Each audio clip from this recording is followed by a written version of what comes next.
Assalamualaikum warahmatullahi wabarakatuh. Selamat pagi semuanya. Gimana kabarnya? Baik kan? Di sini bersama saya Muhammad Said Agil. Sebelum memulai pembelajaran hari ini, marilah kita berdoa bersama-sama menurut agama dan kepercayaan masing-masing. Berdoa dimulai. Berdoa selesai. Gimana? Masih semangat kan untuk pembelajaran hari ini? Sebelumnya kita sudah belajar tentang cerita pendek. Masih ingat kan apa itu cerita pendek?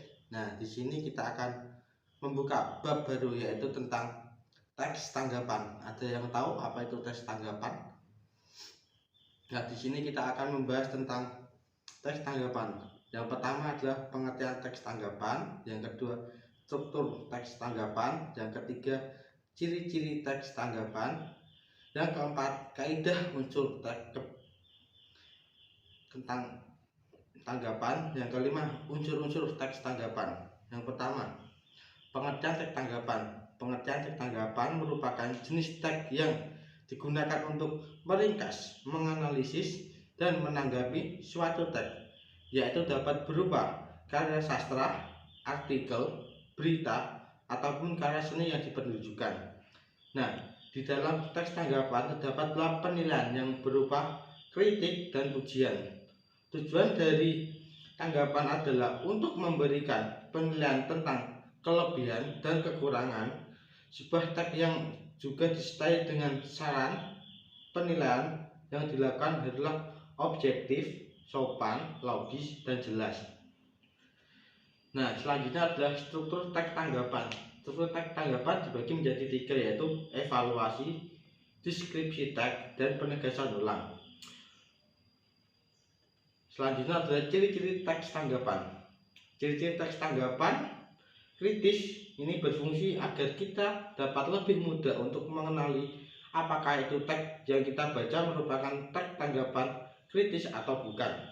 Nah, di sini ciri-ciri teks tanggapan kritis dibagi menjadi tiga.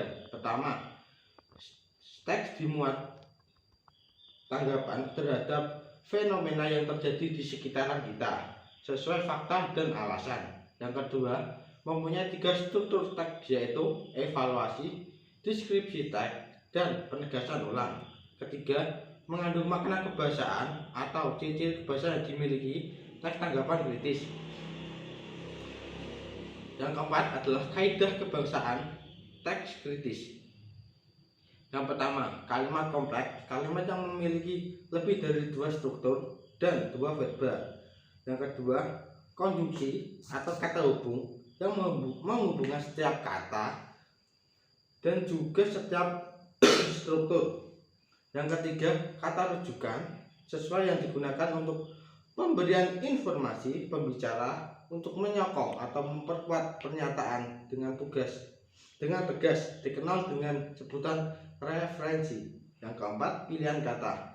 Pemilihan kata yang sesuai dalam penggunaan dan pembuatan teks tanggapan kritis. Yang kelima adalah unsur-unsur teks tanggapan kritis. Yang pertama, masalah yang dikritisi. Yang kedua, opini, pujian, kritikan, dan saran.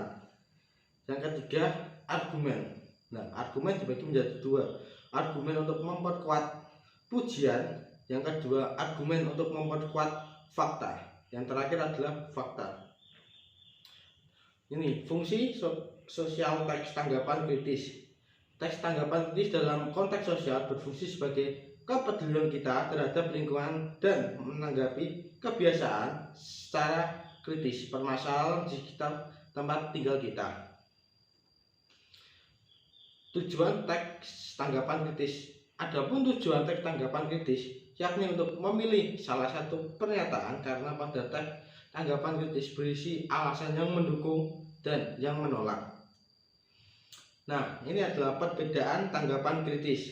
Yang pertama, teks tanggapan kritis bertujuan untuk mempengaruhi, mendebatkan, membujuk, dan menyanggah. Yang kedua, bahasa yang digunakan mengutamakan aspek persuasi atau ajakan. Yang ketiga, menggunakan bahasa yang efektif. Yang keempat, bagian resum disusun secara kompleks. Nah, di sini paham kan tentang teks tanggapan?